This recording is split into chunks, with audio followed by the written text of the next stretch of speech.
kelompok Mesopotamia. Saya Kenesha Mani Putri. Saya Kalika Zura Armanda. Saya Fatima Zahra. Saya Dinari Primandani. Saya Sabrina Oradanita. Saya Anggita Dwi Cahya. Saya Prima Diarta. Saya Maulidi Fabriansyah. Kami akan mempresentasikan secara singkat tentang peradaban Mesopotamia. Pertama ada kondisi geo dan lingkungan alam. Peradaban Mesopotamia berkembang di tanah pertanian yang subur di antara dua aliran sungai besar, Eufrat dan Tigris di wilayah Asia Barat di daerah yang kini menjadi Republik Irak dan sebagian wilayah Suriah dan Iran. Mesopotamia diyakini pusat peradaban kuno tertua di dunia. Bangsa Sumeria menjadi bangsa pertama yang mendiami Mesopotamia sekitar 300 Masehi. Lalu mereka telah berhasil membangun 12 kota utama. Sungai Tigris panjangnya mencapai 2,45 km dan Sungai Eufrat panjangnya mencapai 2,819 km membentang dari Laut Tengah sampai ke Teluk Persia. Oleh karena itu, daerah ini sering dijuluki dengan istilah daerah bulan sabit yang subur, the Fertile Crescent. Secara geografis, daerah ini juga merupakan wilayah yang terbuka. Oleh karena itu, untuk melindungi diri dari serbuan bangsa lain, bangsa Sumeria membangun benteng yang di luarnya diberi parit-parit lebar yang dialiri air. Tetapi, benteng-benteng itu tetap tidak mencegah invasi berbagai bangsa asing yang silih berganti menguasai wilayah ini berturut-turut. Ada Akkadia, Guti, Elam, Amori, Asyur, Kaldea, Persia, dan Makedonia. Sekitar 5.000 tahun lalu, manusia pertama kali mengembangkan sistem penulisan pengenalan sistem oleh bangsa Sumeria yang disebut sebagai kontribusi terpenting perabatan oleh bangsa Mesopotamia terhadap dunia. Itu sebabnya daerah ini disebut sebagai asal-muasal peradaban, the cradle of civilization.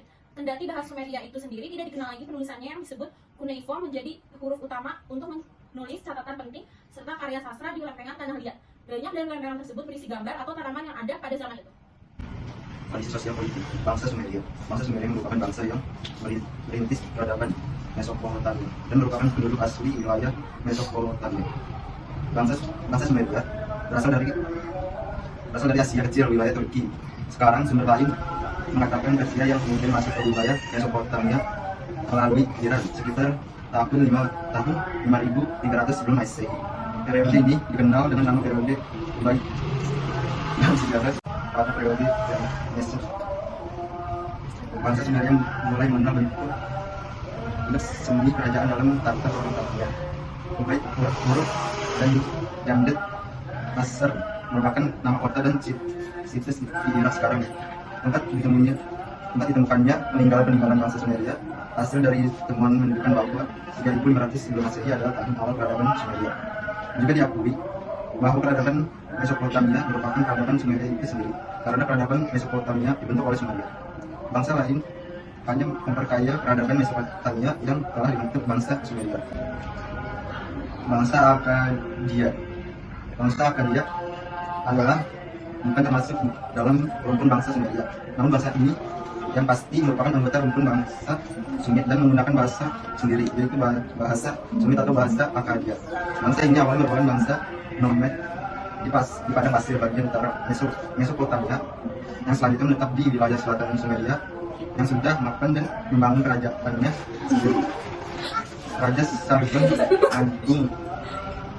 Sargon berasal dari kata Sargon dalam bahasa Akkadia yang berarti raja yang benar, dan membawa Akkadia ke puncak kejayaan di bawah Sargon. Akkadia mampu menaklukkan Sumeria yang ketika itu dipimpin oleh Raja Nugal Jagisi dari Uruk sekitar 2200 sebelum Masehi.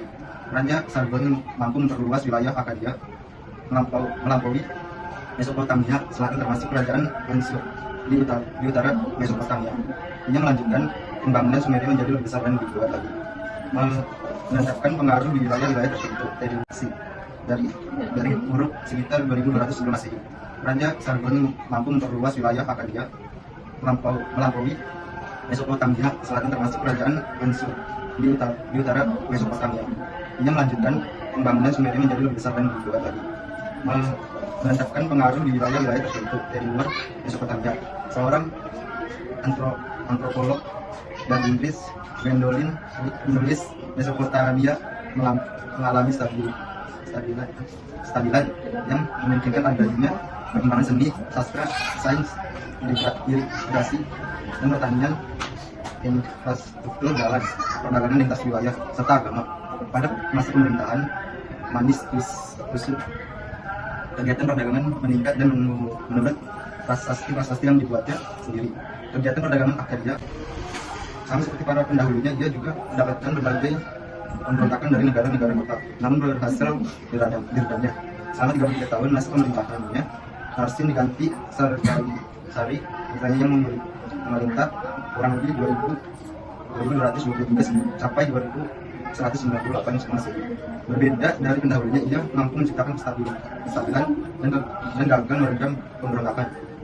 Selama masa pemerintahannya, sering terjadi pemberontakan dari bangsa-bangsa nomad Semitik seperti Amori atau wilayah Suriah sekarang, Elam, dengan kota terkenalnya di Persian bernama Susa dan Gusti. Sebuah suku di pegunungan Zopres, bangsa Gusti lah yang mampu mengalahkan dinasti Achaea meluas hingga ke Baghdad dan Meroe yang masing-masing terletak di Mesir dan Sudan. Meniscus kemudian digantikan oleh putranya Naram Sin yang memerintah kurang lebih 2261 sampai 2220 Masehi. Sama seperti para pendahulunya, ia juga mendapatkan berbagai pemberontakan dari negara-negara kota, namun berhasil diredamnya. Selama 33 tahun masa pemerintahannya, Narsin diganti Sari putranya yang memerintah kurang lebih 2223 sampai 2198 Masehi. Berbeda dari pendahulunya, ia mampu menciptakan kestabilan dan gagal meredam pemberontakan. Selama masa pemerintahannya, sering terjadi pemberontakan dari bangsa-bangsa nomad Semitik seperti Amori atau wilayah Elam, dengan kota terkenalnya di Persian bernama Susa dan Gusti. Sebuah suku di pegunungan Zopres, bangsa Gusti lah yang mampu mengalahkan dinasti Achaea di Sumeria pada tahun 2115 Masehi. Jalur perdagangan yang menghubungkan kota Achaea dan kota-kota di sekitarnya ditutup oleh bangsa Gusti.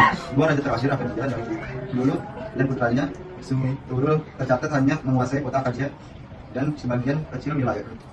Bangsa Guti pertama-tama menaklukkan Raja Uruk-utu dari kerajaan Uruk yang saat itu menjadi bawahan kerajaan Achaea. Lalu pada tahun 2115 sebelum Masehi, Guti menghancurkan kota Achaea. Di bawah penguasaan Guti, negara kota yang menonjol adalah negara kota Lagas di bawah rajanya yang terkenal, Budia. Lagas mendukung kemajuan dalam bidang seni yang dibuktikan dengan banyaknya temuan arkeologis di negara kota ini. Masa penguasaan Guti berlangsung selama setengah abad, sekitar tahun 2050 sebelum Masehi. Ur kemudian mengalahkan Uruk dan menjadi penguasa baru di Mesopotamia di bawah rajanya yang terkenal bernama Ur-Nammu. Penguasaan Ur atas Guti menandakan sebagai era kebangkitan kembali Sumeria atau Sumerian Renaissance.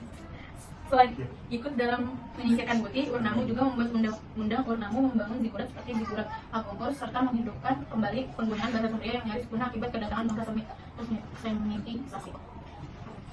Sekitar tahun 2002 sebelum Masehi, bangsa Elam dan dari Persia menaklukkan bangsa Sumeria di Ur serta menjadikan Larsa sebagai pusat pemerintahan. Bangsa Amori di bawah sampai ada abad 1 kemudian berhasil mengusir bangsa Asyur dan bahkan menduduki Mesopotamia Utara. Bangsa Amori. Peradaban bangsa Amori dimulai sekitar tahun 1894 sebelum Masehi. Ketika salah seorang dari anggota suku bangsa yang bernama Semuabu mengembangkan kota Babylon atau biasa disebut Babel di Mesopotamia.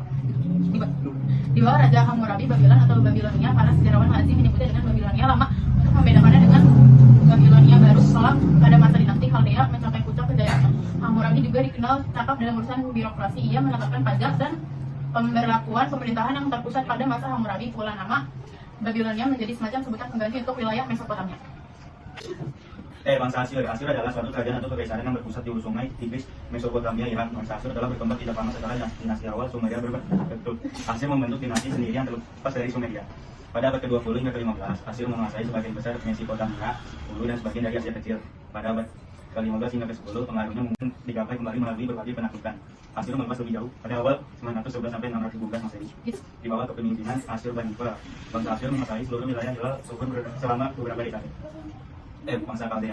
Di bawah bangsa Chaldea, di bawah kepemimpinan Nebukadnezar II, kerajaan Babilonia ditegakkan kembali dengan nama Babilonia Baru. Babilonia Baru mencapai puncak kejayaan dengan menguasai seluruh wilayah Mesopotamia, termasuk Mesopotamia yang menjadi wilayah kekuasaan Asyur.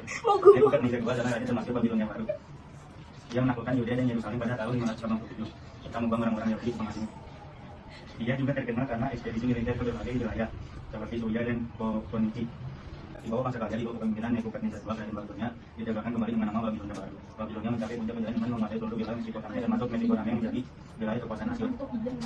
Nebukadnezar II adalah raja termasuk Babilonia baru. Dia menaklukkan Yudea dan Yerusalem pada tahun 587 Masehi. Serta membawa orang-orang Yahudi ke pengasingan. Dia juga terkenal karena ekspedisi militer ke berbagai wilayah seperti Suria dan Poinci, menguasai kota-kota seperti Damaskus, Cyrus dan Sidon, tunduk. Setelah itu ia mulai memusatkan perhatian pada usaha di wilayah kekuasaan dan melakukan berbagai proyek pembangunan yang mengisahkan. Salah satunya membangun kembali kota-kota besar di Babilonia dengan mudah. Namun pada tahun 539 Babilonia diserang oleh Cyrus Agung raja dari kekasaran, maka Medit dari Persia dan Babilonia pun jatuh ke tangan Persia. Selanjutnya, dia bangsa Persia. Cyrus Agung membangun kekaisaran Persia dengan membagi-bagi wilayahnya dalam satrapi. Kemudian Cyrus digantikan oleh Darius I dari tahun 521 sampai 486 sebelum Masehi. Darius banyak melakukan perbaikan dalam pemerintahan seperti membangun jalan raya besar dari Susa sampai ke Efesus sepanjang 2.400 km. Dalam masa pemerintahannya, ia terlibat perang dengan Yunani 499 sampai 479 sebelum Masehi dan mengalami kesalahan di Marathon Yunani pada 490 sebelum Masehi. Di bawah pemerintahan Darius III, kekuasaan Persia atas Babilonia runtuh. Persia takluk dalam 3 pertempuran Measa Alexander Agung dari kerajaan Makedonia. Setelah menguasai Persia, Alexander mengambil gelar Shanhansha yang berarti raja dari segala raja. Salah satu kebijakan Alexander adalah Helenisasi, yaitu penyebaran dan penanaman kebudayaan Yunani seperti bahasa, seni, arsitektur, gaya hidup, pandangan hidup Yunani ke seluruh daerah yang ditaklukannya. Setelah meninggalnya Alexander, kekaisarannya terpecah menjadi 4 kerajaan terpisah namun stabil, yaitu dinasti Ptolemaios di Mesir, Seleukia di Persia, Pergamon di Asia Kecil, dan Makedonia di Yunani.